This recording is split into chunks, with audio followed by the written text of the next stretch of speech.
Welcome to the medieval tapestry. Let me tell you a tale. Beneath the pale glow of the moon, Castle Valthorn stood tall among the rugged hills, like a giant of stone guarding a cursed land.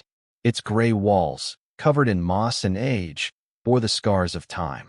The wind howled through the cracks like the whispers of ancient souls. Deep within the castle, beyond winding halls and spiral stairways, lay a dark chamber that not even the bravest of servants dared approach. It was there, in the damp shadows, that a dreadful secret was uncovered. Lord Aldrich, ruler of Valthorn, was a man of iron will and eyes like sharpened steel. His face, worn by years of war and loss, held a stern power that made even the boldest bow their heads. Yet on that night, as a trembling servant knelt before him in the great hall, something flickered in his gaze. "My lord," the servant stammered, his voice like dry leaves in the wind. We found a child in the dark vault." Aldrich frowned, his hand tightening on the hilt of the sword at his side. "A child?" His voice was low and sharp, like a blade through silence. "Who dares hide a child within my castle, without my leave?" The servant bowed lower, sweat shining on his brow. "No one knows, my lord.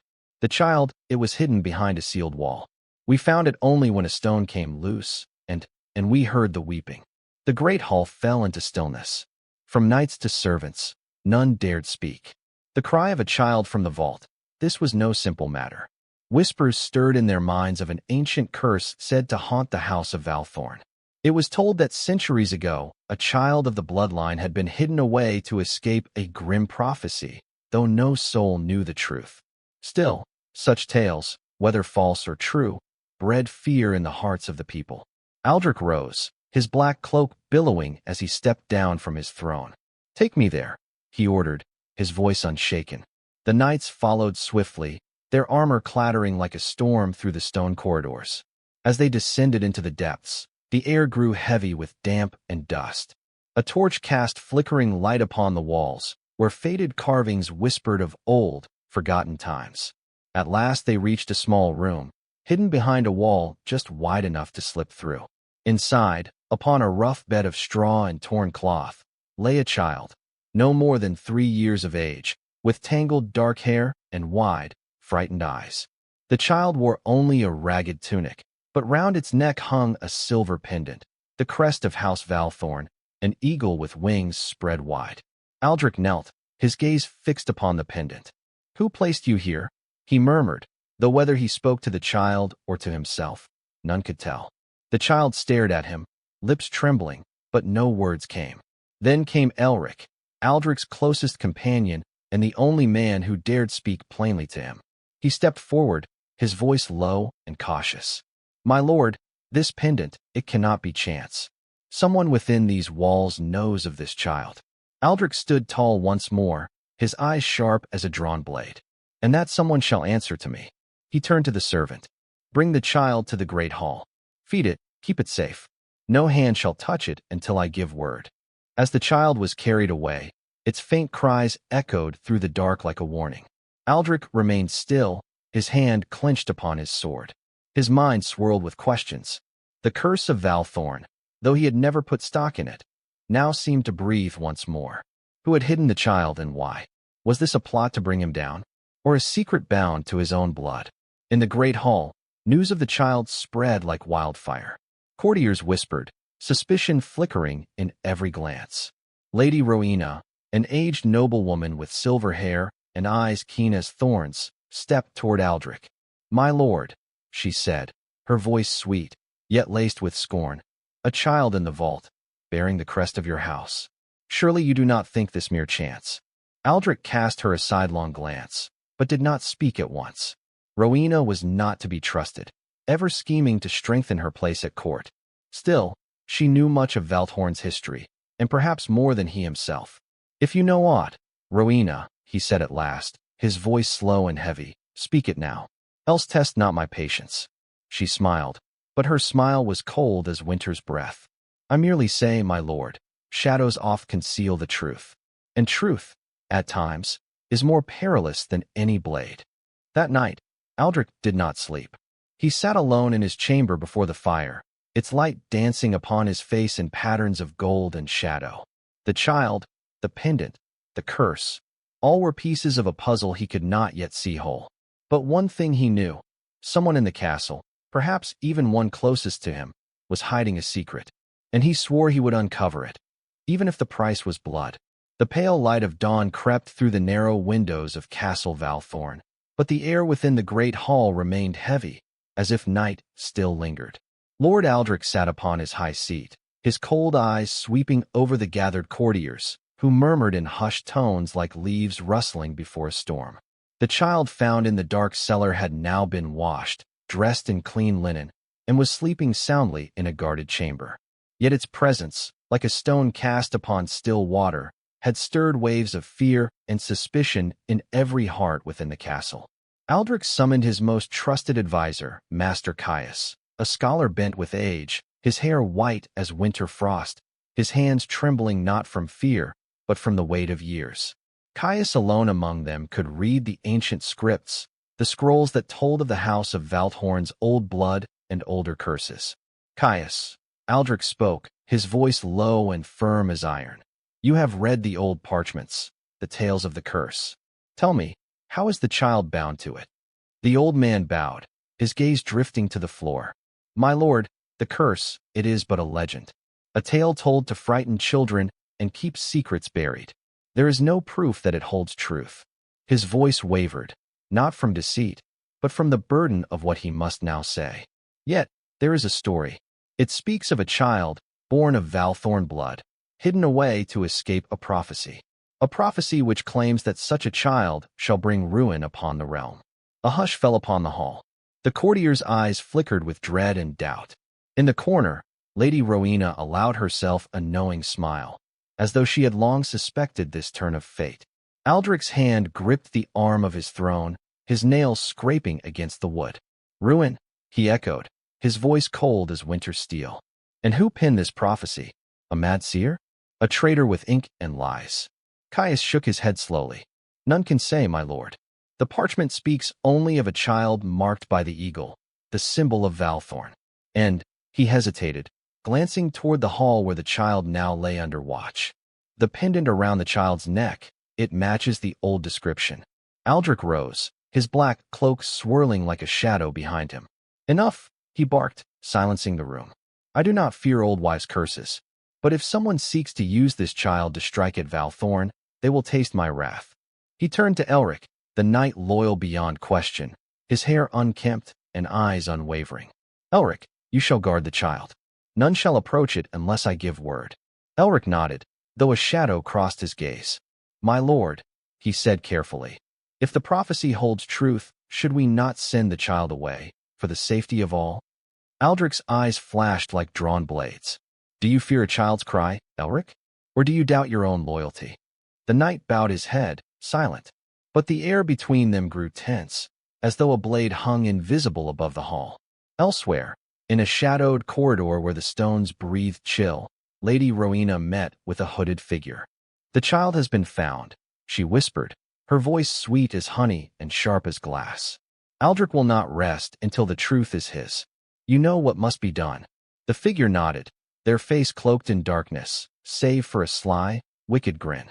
That same day, Aldrich strode into the old library, where the ancient parchments lay in dust and silence. He unfurled one such scroll, brittle with age, the ink faded and trembling upon the page. The prophecy told of a child, born beneath a blood moon, marked by the eagle's crest, who would bring the fall of Valthorn's walls. Aldrich scoffed, but unease stirred within him like embers beneath ash. His mind returned to the night Lady Alara, his beloved wife, had died, birthing their firstborn. The child, they had said, perished with her. But what if it had lived? What if the child in the cellar was his? Doubt began to gnaw at Aldrich's thoughts.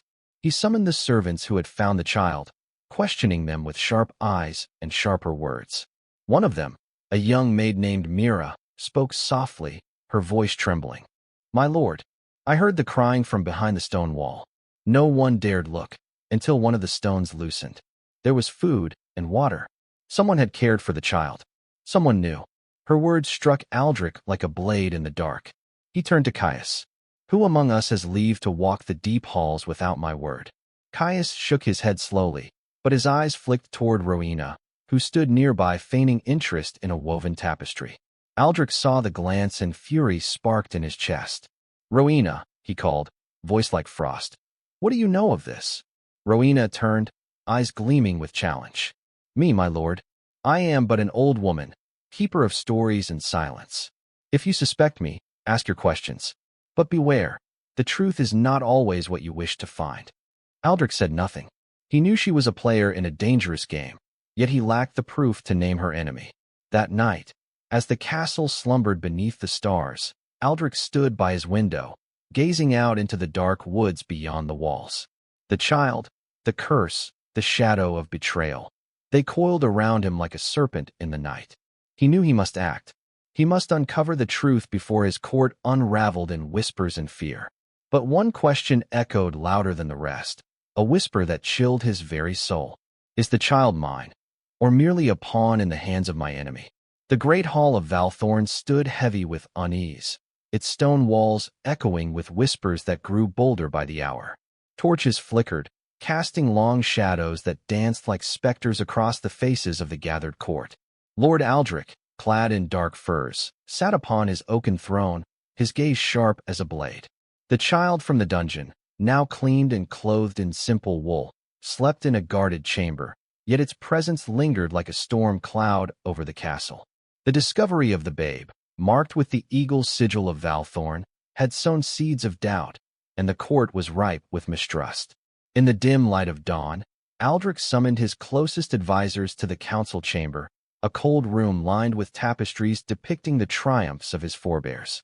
Among them was Sir Elric, his trusted knight, whose steady hand and honest heart had ever been Aldrich's shield. Yet even Elric's face bore a shadow of worry. "My lord," he said, his voice low but firm, "the child's existence cannot be mere chance. Someone within these walls hid it, and that someone walks among us still." Aldrich's eyes narrowed, his fingers drumming upon the arm of his chair. "Speak plainly, Elric," he commanded. "If thou hast suspicions, name them." But before Elric could answer, a figure stepped forward from the shadowed corner of the chamber, a scribe named Godric, a wiry man with ink-stained hands and a nervous gait. His eyes darted about, as though fearful of the very words he bore.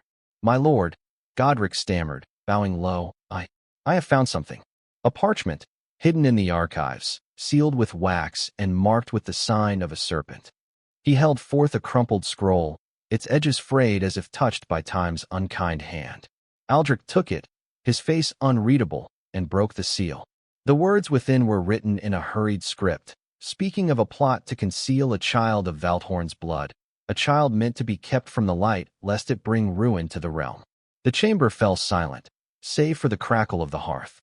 Lady Rowena, ever watchful, stood near the fire, her silver hair gleaming like frost. She tilted her head, her smile thin as a blade's edge. "A serpent's mark," she mused, her voice soft yet piercing. "A sign of treachery, perhaps. But who among us would dare such a thing, my lord?" Aldrich's gaze swept the room, lingering on each face, some loyal, some cunning, and some unreadable. "Who indeed?" he said, his voice like the toll of a bell. He turned to Godric. "Where didst thou find this scroll?" The scribe trembled, his voice barely a whisper. "In the chambers of Master Caius, my lord." A gasp rippled through the council. Caius, the aged scholar, paled, his hands clutching the edge of the table. "Lies," he cried, his voice cracking with indignation. "I know naught of this scroll, nor of any serpent. I have served Valthorn faithfully for decades." But the doubt in the room was palpable, and Aldrich's eyes darkened with suspicion. "Faithful," Aldrich said, rising from his seat, the scroll clenched in his fist. "Thou art keeper of our lore, Caius. If any knew of this child, it would be thee. Speak, or I shall have the truth dragged from thy lips." Caius fell to his knees, his protest drowned by the weight of accusation. The court murmured, some calling for mercy, others for justice. Sir Elric stepped forward, his hand resting on the hilt of his sword. "My lord, let us not be hasty," he urged. "Caius has served thee well. This scroll could be a falsehood, planted to sow discord." But Aldrich's patience was thin as a winter's frost. And who would plant such a thing? Elric? He asked, his voice low and dangerous. Art thou so quick to defend him? Or dost thou know more than thou sayest? Elric stiffened, his jaw tight, but he held his lord's gaze. I know only my duty, my lord. I seek the truth, as do we all. Yet the seed of mistrust had been sown, and the bond between lord and knight strained under its weight. Lady Rowena's voice cut through the tension like a knife. Truth is a slippery thing, my lord, she said, stepping closer, her eyes gleaming with intent. But if Master Caius is innocent, then another hand penned that scroll, perhaps one closer to thee than thou thinkest. Her words hung in the air, heavy with implication, and Aldric's gaze flickered to her, then back to Caius. That night, the castle buzzed with rumor. Servants whispered of treachery, knights sharpened their blades, and the child's faint cries echoed through the halls, a reminder of the mystery at Valthorn's heart. Aldric stood alone in his chambers, the scroll spread before him. The serpent's mark gnawed at his thoughts. It was a symbol not seen in Valthorn for generations, tied to an old enemy, a rival house long thought vanquished. Could they have returned, using the child as a weapon? Or was the traitor within his own walls, wearing the face of a friend? He summoned Godric once more, alone, in the dead of night. Speak, scribe, Aldric said, his voice a low growl. If thou least, thy life is forfeit. Godric quaked, but swore he had found the scroll in Caius's chambers, hidden beneath a loose stone. Yet something in his eyes, a flicker of fear or cunning, made Aldric's blood run cold. Was Godric a pawn, or a player in this shadowed game? As the stars wheeled above Valthorn, Aldric knew the court was fracturing. Caius, once trusted, now faced suspicion. Elric's loyalty was questioned, and Rowena's sharp tongue stirred unrest. The child, innocent yet cursed, was the key to it all. Aldric vowed to unearth the traitor, but the path ahead was fraught with peril, and the serpent's mark whispered of dangers yet to come. The dawn broke pale over the rugged hills of Valthorn, yet its light did little to lift the shadow that clung to Lord Aldric's heart. The castle, with its towering stone walls, buzzed with whispers of treachery after the accusations against Master Caius. The child from the dungeon, now clothed in simple wool and guarded in a high chamber, was a riddle that tore at the court's fragile bonds. Aldric, his will as unyielding as the granite beneath his keep, vowed to seek the truth, for doubt was a poison he could not abide. In the dim council chamber, lit by flickering candles, Aldric stood before an ancient map of tanned hide, its edges worn by time. His battle-scarred hands traced the twisting paths leading to the Blackwood Forest, a place of gnarled trees and whispered tales of spirits and witches, where even brave men faltered. If the child was not born within these walls, he said, his voice deep as distant thunder, then someone from without brought it here. Elric, thou wilt ride with me. We seek the child's origin. Sir Elric, clad in gleaming mail, nodded, though his eyes betrayed unease. My lord, the Blackwood is no place for hasty ventures. Men say its shadows can swallow a man's soul. Aldric's gaze sharpened, cutting like a blade. Dost thou fear shadows, Elric, or the truth that awaits us? Elric bowed his head, silent, but a strain grew between them, heavy as a storm cloud. Before departing, Aldric ordered the child's guard doubled. The young maid Mira, tasked with its care, trembled as she spoke. My lord, she whispered, the child speaks not, but its eyes they see things, terrible things. Aldric dismissed her words, yet a chill settled in his bones. The child, small and frail, seemed to carry a secret heavier than Valthorn's walls. At noon, Aldric and Elric, with a small band of knights, rode from the castle, leaving behind the suspicious glances of the court. Lady Rowena watched from the highest tower, her lips curling in a faint, knowing smile. Go, Aldric, she murmured, and see what the darkness reveals. The Blackwood Forest greeted them with an eerie stillness. Ancient trees wove a canopy that choked the sunlight, casting the path in gloom. The clatter of hooves on hard earth mingled with the shrill cries of unseen creatures, like warnings from the unseen. Aldric led the way, his hand never straying from his sword's hilt, his senses taut as a bowstring. He scoffed at tales of spirits, but he knew men could be more perilous than any shade. By dusk, They halted beside a narrow stream, its waters dark as ink. Elric knelt, his eyes narrowing at a faint mark in the mud. "My lord," he called, pointing to a footprint, small and worn, beside a scrap of tattered cloth like that which clad the child. "This is no beast's track. Someone passed here, and not long ago." Aldrich studied the find, his jaw tight. The cloth was too like the child's garb to be chance. The discovery hushed the company. "Someone brought the child through here," Aldrich said, his voice hard as stone, "and they wished to remain unseen." He ordered the trail followed, deeper into the forest's heart. As night fell, they made camp by a great stone carved with runes, faded and near unreadable. Elric, with some knowledge of ancient script, traced the marks. These speak of a temple, hidden deep within the wood, where witches once gathered. Aldrich's brow furrowed. Witches? Mere tales to frighten peasants. But Elric shook his head. "My lord, if the child was hidden by one tied to this temple, we must seek it. The answers lie there." Aldrich grudged agreement, but doubt gnawed at him. Why did Elric know of such lore, when even Caius spoke of it vaguely? Was his trusted knight hiding truths of his own? In the dead of night, as the fire crackled low, a rustle broke the silence.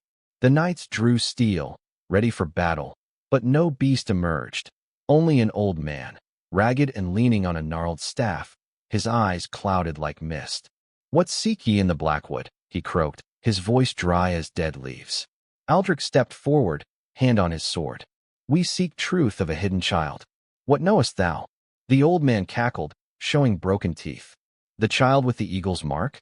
Ye are not the first to seek it. But beware, lord, what ye find may burn Valthorn to ash." He turned, vanishing into the dark before Aldrich could press him further. His words left the men uneasy, but Aldrich clenched his fist. "Onward," he commanded, his voice like iron. As they ventured deeper, the trail grew clearer, scraps of cloth, more footprints, and a rusted dagger left by the path. Each clue pointed to the ancient temple Elric had spoken of. Yet Aldrich could not shake the sense that they were being led, like prey, into a snare. And in his heart, suspicion of Elric grew. His loyal knight, once like a brother, seemed to know too much. Was he true, or part of a greater plot, woven by an unseen foe? The Blackwood forest grew ever darker as Lord Aldrich and his band pressed deeper, the air thick with the scent of damp earth and decay. The trail of footprints and tattered cloth led them through tangled roots and over streams that gleamed black under the scant moonlight. Aldrich rode at the fore, his face grim, his thoughts a storm of doubt and resolve. The words of the ragged old man echoed in his mind. "What ye find may burn Valthorn to ash." Beside him, Sir Elric rode in silence, his eyes scanning the shadows, but Aldrich's trust in his old friend wavered like a candle in the wind. By midday, the trail brought them to a clearing where the trees parted to reveal a crumbling stone arch, half swallowed by vines. Beyond it lay the ruins of the temple Elric had spoken of, its broken pillars etched with runes that seemed to pulse in the dim light. The air here was heavy, as if the forest itself held its breath. "This is the place," Elric said, dismounting, his voice low. "The answers we seek lie within." Aldrich nodded, but his hand rested on his sword, his eyes never leaving Elric's back. As they approached the temple, a sudden cry shattered the stillness, a scream of rage, not fear. From the shadows of the ruins, a band of armed men leapt forth, their blades glinting with malice. Clad in rough leathers and bearing no sigil, they moved with the precision of trained killers. "Ambush!" Elric shouted, drawing his sword as the knights formed a defensive ring around Aldrich. The clash of steel rang out, sharp and brutal. Aldrich fought with the ferocity of a man possessed, his blade cutting through the attackers with deadly precision. Blood stained the mossy stones, and the cries of the wounded mingled with the clash of metal. Elric fought at his side, felling two foes with swift strikes. But in the chaos, Aldrich caught a glimpse of something that froze his blood. One of the attackers, struck down, wore a pendant bearing the serpent's mark, the same mark from the scroll accusing Caius. The battle was short but fierce, and soon the attackers lay dead or fled into the forest. Aldrich stood amidst the carnage, his chest heaving, his sword dripping red. "These were no common brigands," he growled. kicking over a body to reveal the serpent pendant. They knew we were coming. His eyes turned to Elric, sharp with accusation. How did they know, Elric? Speak, or I swear by the gods, I'll have thy head. Elric's face paled, his sword still in hand. My lord, I swear I know naught of this. I am thy loyal man, as ever. But Aldric's rage boiled over, fueled by days of doubt. Loyal, he roared. Thou knew of this temple, of its secrets. Didst thou lead us here to this trap, thinking to rid thyself of me and claim the child for thine own ends? The knights, bloodied and weary, stared in shock as their lord's words cut like a blade. Elric dropped to one knee, his sword clattering to the ground. Aldric, I beg thee, hear me. I am no traitor. These men, they must serve the same hand that hid the child. We are close to the truth, and they would stop us. But Aldric's heart was a stone, unmoved. Bind him, he ordered, his voice cold as winter. Until I know the truth, thou art no brother to me. The knights hesitated, torn between loyalty to their lord and their trust. The ruins of the ancient temple loomed silent under a moonless sky, their broken stones casting jagged shadows across the blood-stained ground. Lord Aldric stood amidst the wreckage of the ambush, his heart heavy as iron, the serpent pendant still clenched in his fist. The news of the child's theft from Valthorn had struck like a thunderbolt, and the binding of Sir Elric, his once trusted friend, had torn the fragile trust of his men. The knights, weary and wary, kept their distance, their eyes flickering between their lord and the bound Elric, who sat in silence, his face etched with resolve. Aldric's mind churned. The child, marked with the eagle of Valthorn, was gone, spirited away by a cloaked figure. The guard's slit throats spoke of a traitor within the castle, yet the ambush in the forest hinted at a larger plot. He turned to Mira, the trembling maid, who knelt by the fire, her face pale as death. Speak, girl, he commanded, his voice rough as gravel. What sawest thou of this cloaked figure? Speak true, or thou wilt answer for it. Mira's hands shook, but her voice held steady. My lord, I saw little. The figure was tall, hooded, moving swift as a shadow. They carried the child wrapped in cloth and fled toward the forest's edge. I called for the guards, but her voice broke, tears welling. They were already dead. Aldric's jaw tightened. The child, the key to this cursed mystery, was slipping further from his grasp, and with it, the truth. He turned to the temple's ruins, its crumbling arches whispering of secrets long buried. We searched this place, he declared. If answers lie here, we shall have them. Despite his doubts, he ordered Elric unbound, though his eyes warned of no mercy should treachery be proven. Elric rose, rubbing his wrists, and met Aldric's gaze. I am thy man, my lord, he said, his voice low but firm. Let me prove it. The knights, torches in hand, spread through the ruins, their boots crunching on shattered stone. The air grew colder as they ventured deeper, the walls carved with runes that seemed to writhe in the flickering light. At the heart of the temple, they found a chamber, its doors sealed with a heavy slab. With great effort, Aldric and his men heaved it aside, revealing a room untouched by time. Dust hung thick in the air, and at its center stood an altar, stained dark with what could only be old blood. On the altar lay a single object, a tattered cloak, embroidered with the serpent's mark. Aldric's blood ran cold. This is no mere relic, he muttered, lifting the cloak. Beneath it was a small, leather-bound book, its pages brittle and yellowed.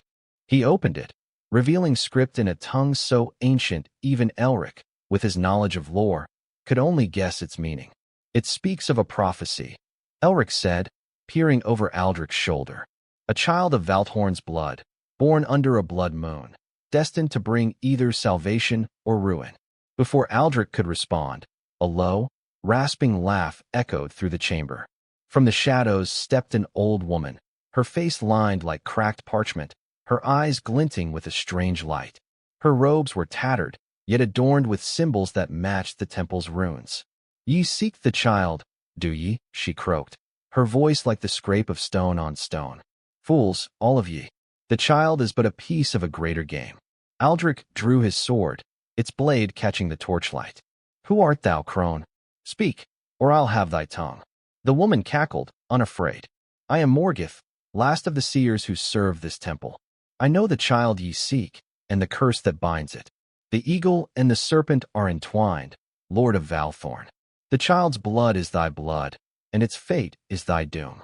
Aldrich's heart stuttered, but his face remained a mask of stone. Lies, he spat. The child is a tool of traitors, nothing more. Morgoth's smile widened, showing blackened teeth. Is it? Then why does thy heart falter? The child was hidden to protect it, not from thee, but from those who would use its power. The serpent's mark is no enemy's sign, but a warning. Look to thy own house, Lord, for the traitor lies close. Elric stepped forward, his hand on his sword. Speak plain, witch. Who hid the child? And where is it now? Morgoth's eyes gleamed with malice. The child was taken by one who knows its worth, a servant of the serpent who seeks to wield its power. Seek the one who smiles while plotting, the one who whispers in thy halls. Aldrich's thoughts turned to Lady Rowena, her sharp tongue and cunning eyes ever present in his court. Could she be the cloaked figure? Or was Morgoth spinning lies to sow discord? He gripped the book tightly, its words burning in his mind. The prophecy spoke of his blood, but his only child had died with his wife, Elara, years ago, or so he had been told. Doubt gnawed at him, sharper than any blade. The knights, uneasy, murmured among themselves. Torin, the young knight, clutched a talisman about his neck, whispering prayers against evil. Morgoth's laughter filled the chamber, chilling their bones. Ye'll find the child, she said, but not afore blood is spilled. The prophecy is waking, and none can stop it. With that, she stepped back into the shadows, vanishing as if she had never been. Aldrich stood frozen, the book and cloak in his hands, the witch's words ringing in his ears. The child was his blood. Could it be true? The thought shook him to his core, stirring memories of Elara's death and the child he had never held.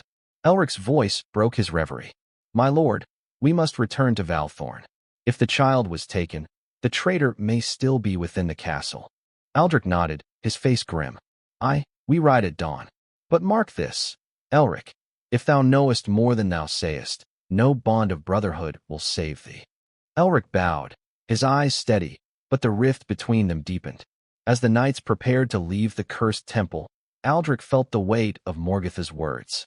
The truth was close, but it was a blade that could cut both ways, and he feared what it would reveal about his own past.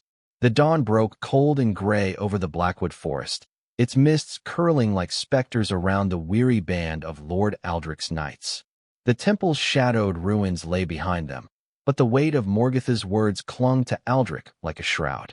The child, she had claimed, was of his blood, a truth that stirred memories of loss and betrayal he had long buried. The leather-bound book from the temple, tucked within his cloak, burned against his chest, its ancient prophecy a riddle he could not yet unravel. With the child stolen from Valthorn and suspicion poisoning his trust in Sir Elric, Aldrich's heart was a battlefield of doubt and resolve. The journey back to the castle was swift but tense, the knights riding hard through tangled paths, their eyes wary of every shadow. Elric rode at Aldrich's side, his hands unbound but his honor stained by his lord's mistrust. My lord, he ventured, his voice steady despite the strain, I swear by my life, I knew naught of the child's theft. Let me aid thee in its recovery. Aldrich's gaze was cold as steel. Thy words are fair, Elric, but words are wind. Prove thy loyalty with deeds, or face my judgment. At Valthorn, the castle stood grim under a sky heavy with clouds. The news of the child's theft had spread like wildfire, and the court was a cauldron of fear and accusation. The bodies of the slain guards lay in the courtyard, their blood staining the cobblestones, a stark reminder of the traitor's ruthlessness. Aldrich strode into the great hall, his presence silencing the murmurs of the gathered nobles. Lady Rowena stood near the hearth, her eyes sharp as ever, while Master Caius, still pale from his earlier disgrace, lingered at the edge of the crowd. Who dares defy me? Aldrich roared, his voice echoing off the stone walls. The child is gone, my guards slain. Speak, or I shall tear this castle apart to find the culprit. The court shrank under his wrath, but none answered. Mira, the maid, knelt trembling before him. My lord, I saw only the cloaked figure. They moved as if they knew every hall and shadow of Valthorn. Aldrich's eyes narrowed, his thoughts turning to Rowena's cunning smile and Morgoth's warning. "Look to thy own house," he turned to her. "Lady Rowena, thou hast a tongue for secrets. What knowest thou of this treachery?" Rowena's lips curved, her voice smooth as silk. "I, my lord, I am but a widow, watching the games of power from afar. Yet I wonder, why dost thou look outward when the serpent may coil within?" Her words struck a nerve, and Aldric's gaze shifted to Caius, whose hands trembled as he clutched his robes. But before he could speak, a young page burst into the hall, breathless and wide-eyed. "My lord," he cried, holding aloft a crumpled parchment. This was found in Sir Elric's chambers, hidden in his saddlebag. The hall gasped as Aldric snatched the parchment, his eyes scanning its contents. It bore the serpent's mark and words that chilled his blood. Asterisk, the child must be taken. Valthorn must fall. Asterisk. The court erupted in whispers, and all eyes turned to Elric. The knight's face drained of color, his hand reaching for a sword no longer at his side. "This is a lie," he shouted, stepping forward. "I swear, my lord, I have never seen this parchment. Someone seeks to frame me." But Aldric's rage was a fire, consuming reason. "Thou wert in the forest," he growled, "knowing of the temple, the prophecy. And now this. Thy betrayal cuts deeper than any blade, Elric." The knights seized Elric, their faces torn between duty and disbelief. Torrin, the young knight, hesitated, his voice low. "My lord, Sir Elric fought for us in the ambush. Could this not be a trick?" Aldric's glare silenced him. "Enough. Lock him in the dungeons until I wring the truth from him." Elric struggled briefly, then stilled, his eyes meeting Aldric's with a mix of pain and defiance. "Thou wilt see, my lord," he said softly. "I am no traitor." As Elric was led away, the hall buzzed with unease. Rowena's smile lingered, too knowing, too calm. Aldric's mind raced. The parchment was damning, yet too convenient, as if placed to ensure Elric's fall. Morgoth's words haunted him, the one who smiles while plotting. Was Rowena the serpent, orchestrating this chaos? Or was Caius, with his knowledge of ancient lore, hiding more than he admitted? And where was the child, stolen into the night? Aldric retreated to his chambers, the book from the temple open before him. Its faded script spoke of a child born under a blood moon, destined to wield power that could save or destroy Valthorn. He thought of Alara, his lost wife, and the child he believed dead. Could it be true? Was the child his own, hidden to protect it from a prophecy he had never believed? The thought was a dagger to his heart, stirring grief he had long buried. A knock at the door broke his reverie. Mira entered, her face pale. "My lord," she whispered, "I found this in the child's chamber, hidden in the bedding." She held out a small, silver ring, engraved with the eagle of Valthorn. Aldric's breath caught. It was Alara's ring, the one she wore until her dying day. "How came this here?" he demanded, his voice hoarse. Mira shook her head. "I know not, my lord. But the child clutched it in its sleep, as if it were precious." The ring burned in Aldric's hand, a link to a past he could not escape. The child was tied to him, to Alara, to the very heart of Valthorn. But who had hidden it, and who had stolen it now? The parchment against Elric, the serpent's mark, the cloaked figure, all pointed to a traitor within his walls, one who knew his deepest wounds. Aldric's resolve hardened. He would find the child, unmask the serpent, and face the truth, no matter how bitter. But as he gripped the ring, a shadow of fear crept into his heart. What if the prophecy was true, and the child's fate would bring Valthorn to ruin? The walls of Valthorn seemed to close in upon Lord Aldric, their cold stones whispering of betrayal as he stood alone in his chambers, Alara's ring heavy in his hand. The child, stolen from under his nose, was tied to his blood, and the serpent's mark, branded on parchment and pendant, pointed to a foe cunning and close. Sir Elric languished in the dungeons, accused of treachery, yet Aldric's heart wavered. The damning parchment seemed too neatly placed, and Lady Rowena's sly smiles gnawed at his suspicions. Morgoth's warning echoed, "Seek the one who smiles while plotting." With the child gone and Valthorn teetering on the edge of chaos, Aldric knew he must act swiftly or lose all. He summoned his knights at dawn, their faces grim under the weight of recent bloodshed. "We ride to the old fortress of Grimhold," he declared, his voice like iron.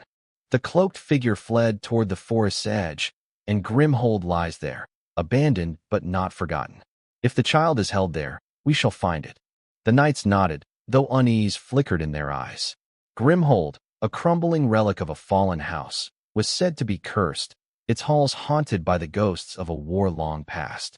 Aldrich left Caius under guard, his trust in the old scholar shattered, and ordered Mira to remain with the women of the court. Rowena, ever watchful, approached as he prepared to depart. "My lord," she said, her voice smooth as poisoned honey, "Grimhold is a place of shadows. Take care, lest thou find more than thou seekest." Aldrich's gaze pierced her. "If thou knowest aught, Rowena, speak now, or pray I find no proof of thy hand in this." She only smiled, bowing low, her eyes glinting with secrets. The ride to Grimhold was swift, the forest parting before them like a reluctant gate.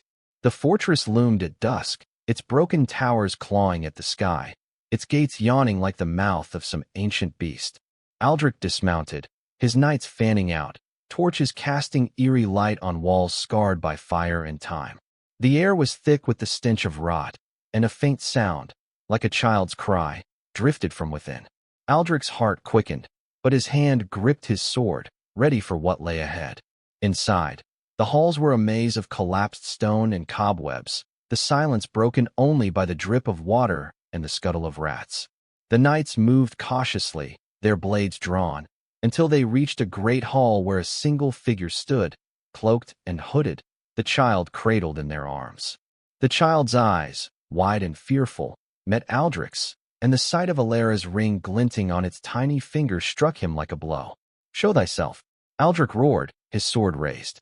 The figure turned, and the hood fell back, revealing a face Aldrich had not seen in years.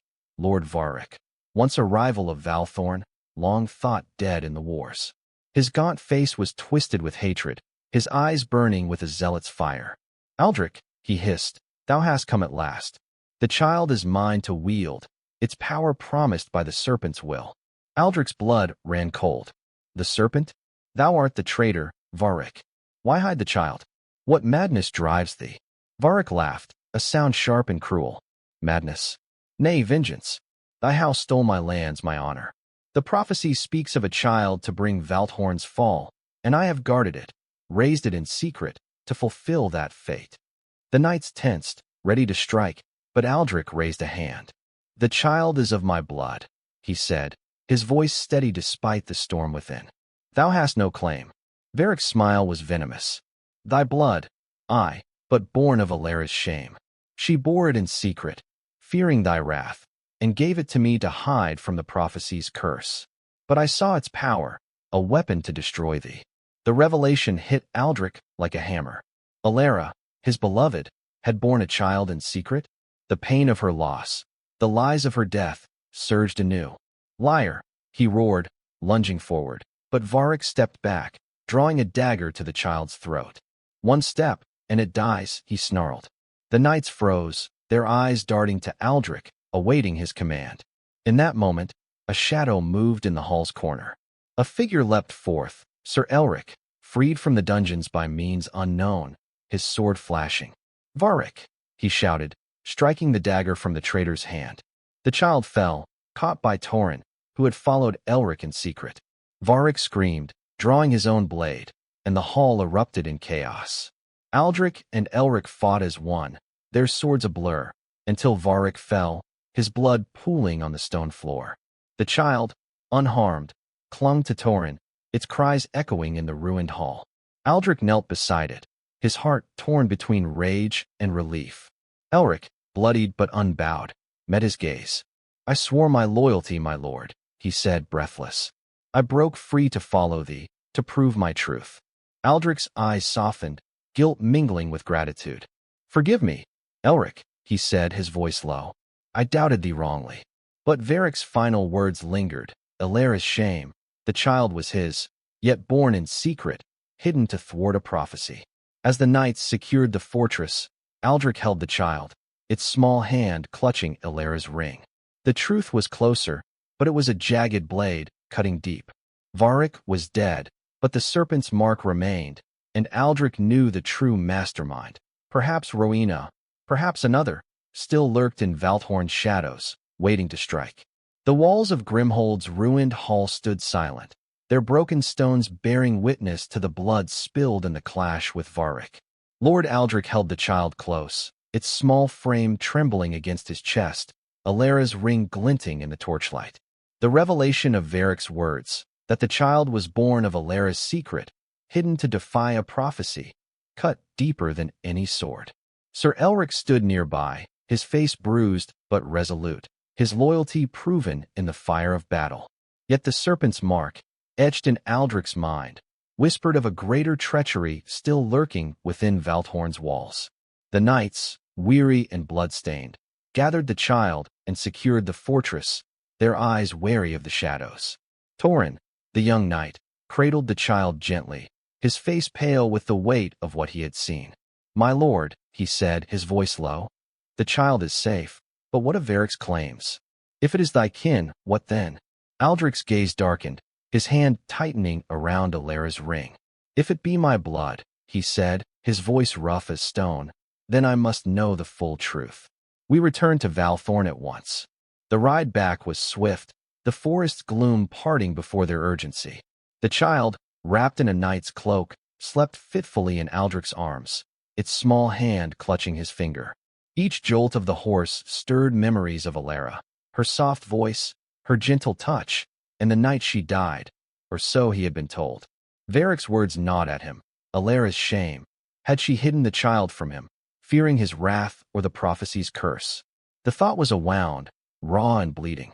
Valthorn loomed under a sky heavy with storm clouds, its towers stark against the fading light. The court awaited, their faces a mix of fear and curiosity, as Aldrich strode into the great hall, the child in his arms. Lady Rowena stood by the hearth, her silver hair catching the fire's glow, her eyes sharp as daggers. Master Caius, still under guard, looked frail, his hands clasped as if in prayer. The air was thick with tension, the weight of secrets ready to break. Aldrich placed the child on a cushioned seat, its wide eyes scanning the hall. "This child," he declared, his voice ringing like a bell, "bears the mark of Valthorn and the ring of my lost Alera. Varric, a foe long thought dead, hid it to wield its power against us. But he spoke of a greater hand, one within these walls. Who among ye knows the truth?" His gaze swept the court, lingering on Rowena and Caius. Rowena stepped forward, her smile thin as a blade. "My lord, thou hast found the child, yet thou seekest ghosts. Varric was a madman, weaving lies to sow discord. Let the child be, and let Valthorn heal." Her words were smooth, but Aldrich saw the flicker in her eyes, a hint of fear, or perhaps triumph. Caius, trembling, spoke next. "My lord, I swear, I knew naught of Varric or the child." But he hesitated, his voice dropping to a whisper. "There is one who might. The archives hold a letter, sealed with the serpent's mark, written by Alera herself." The hall gasped, and Aldrich's heart stilled. "Fetch it," he commanded, his voice low but deadly. Mira, sent to the archives, returned with a brittle parchment, its wax seal cracked but bearing the serpent. Aldrich broke it open, his hands steady despite the storm within. The letter was in Alera's hand, its words a confession that shattered him. She wrote of a child born in secret, under a blood moon, marked by the prophecy of Valthorn's fall. Fearing Aldrich's anger and the prophecy's weight, she entrusted the child to Varric, a trusted ally before his fall to madness. "Forgive me, my love," she wrote. "I hid our son to save him, and thee." The truth struck Aldrich like a blow. The child was his son, born of Alera, hidden to protect him from a curse Aldrich had never believed. He looked at the child, its dark eyes so like Alera's, and felt a pain he could not name. "Why was I not told?" he whispered, his voice breaking. Caius bowed his head. "Alera swore us to silence, my lord. Only Varric and one other knew." Aldrich's gaze snapped to Rowena, whose face had paled. "Thou," he said, stepping toward her. "Thou wert Alera's confidant. Didst thou know?" Rowena's smile faltered, but she held his gaze. "I knew only what she told me, that the child was a danger. I urged her to destroy it, but she would not. I had no hand in its hiding." But Aldrich saw the lie in her eyes. "Seize her," he ordered, and the knights moved, binding Rowena's wrists. She struggled, her voice rising in fury. "Thou fool Aldrich! The prophecy is real. That child will bring ruin." Her words echoed, but Aldrich turned away, his heart set. The truth was laid bare. His son, hidden by Alara's love and Varric's treachery, was no weapon but a child, innocent and caught in a web of fear. As Rowena was led to the dungeons, Aldrich knelt before his son, the eagle pendant gleaming on the child's chest. The prophecy loomed, but he saw only Alara's eyes in the boy's face. The court watched in silence, their doubts quelled by the truth. Yet Aldrich knew the serpent's shadow lingered, its final secrets buried in Valthorn's past. He would protect his son, but the cost of that vow was yet to be paid. The great hall of Valthorn stood hushed, its air thick with the weight of truth unveiled. Lord Aldrich knelt before the child, his son, whose dark eyes, so like Alara's, gazed up at him with a trust that pierced his heart. The eagle pendant gleamed on the boy's chest, a symbol of lineage and burden. Lady Rowena, now bound and silent, was led to the dungeons, her cries of the prophecy's doom fading into the shadows. The court, once fractured by suspicion, watched in awe, their whispers stilled by the sight of their lord humbled before his newfound heir. Yet the shadow of the serpent's mark lingered, and Aldrich knew the tale was not yet ended. He rose, the child in his arms, and faced his people. "This boy," he declared, his voice steady as stone, "is my son, born of Alara, hidden by her love to shield him from a prophecy's curse. No more shall Valthorn cower before old tales. I claim him as my heir, and woe to any who would harm him." The hall erupted in murmurs, some of loyalty, others of unease, for the prophecy's weight was not easily cast aside. Aldrich summoned Master Caius, freed from suspicion but frail with guilt. "Speak, old man," he said, his tone softer now. "What more dost thou know of this prophecy? Hide not, lest we face ruin." Caius, his hands trembling, stepped forward. "My lord, the prophecy speaks of a child of Valthorn's blood, born under a blood moon, who shall either save or doom the realm. But it says also that the choice lies not with the child, but with the father's heart." Aldrich's brow furrowed, the words stirring a flicker of hope amidst his grief. "The father's heart?" he asked. Caius nodded. "Aye, my lord. Thy will shall shape the boy's path, love or vengeance, mercy or wrath. The prophecy is no fixed doom, but a mirror of thy soul."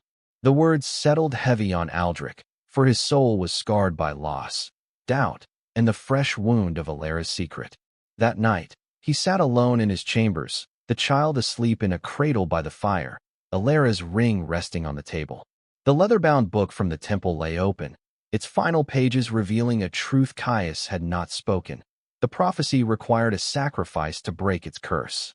One life, freely given, could sever the cycle of ruin. Aldrich's heart clenched. Was it his life, or another's, that the ancient words demanded? He thought of Rowena, her cunning unmasked, and wondered if her treachery ran deeper than he knew. At dawn, Aldrich called for a trial. Rowena was brought before the court, her silver hair disheveled, her eyes blazing with defiance. "Thou hast conspired against Valthorn," Aldrich said, holding up the serpent-marked parchment and Alara's letter. "Thou knew of my son and aided Varric's plot. Speak, or face death." Rowena laughed, a sound sharp and bitter. "I sought to save Valthorn, fool. The prophecy is real. Thy son will bring its fall unless destroyed. I urged Alara to end it, but she was weak. Varric was my tool, but he failed me." The court gasped, but Aldrich's face was stone. "Thou wouldst slay my son for a tale?" he asked, his voice low and dangerous. Rowena's eyes narrowed. "Not a tale, but fate. Kill me, and the serpents will live on. Others watch, Aldrich, waiting to strike." Her words chilled the hall, hinting at a network of foes yet unseen. Aldrich sentenced her to exile, not death, for he would not spill blood before his son's eyes. "Go," he said, "and pray I never see thee again." Rowena was led away, her laughter echoing like a curse. Aldrich turned to his son, now named Alaric in honor of his mother, and vowed to protect him. He called for the temple's book to be burned, its prophecy consigned to ash. "No curse shall bind us," he declared to the court. "Valthorn stands by my will, and my son shall grow in its light." The nobles cheered, but some eyes lingered with doubt. for old fears die hard. In the days that followed, Aldric rebuilt his court. Sir Elric, his loyalty proven, was restored as his right hand, their bond reforged stronger than before. Mira, the maid, was given charge of Alaric's care, her gentle heart a balm to the boy's silent fears. Caius, humbled, returned to his scrolls, tasked with erasing the prophecy's shadow from Valthorn's lore. The serpent's mark faded from talk, but Aldric kept Alara's ring, a reminder of love and loss. Yet peace was not whole. At night, Aldric stood by Alaric's cradle, watching the boy sleep. The prophecy's final words haunted him, a sacrifice to break the curse. He knew not if it was his life, his throne, or something dearer still. But as he looked at his son, he chose love over vengeance, mercy over wrath. "Thou art my light," he whispered, "and I will face any darkness for thee." Valthorn stood tall, its walls unbowed, its people united under their lord's resolve. The prophecy's shadow lingered, but Aldric's heart was set. He would raise Alaric to be strong, to forge a future free of fear. And though the serpent's will might yet stir in distant corners, Aldric vowed to meet it with steel and fire, for his son, for Alara, and for the realm he swore to protect.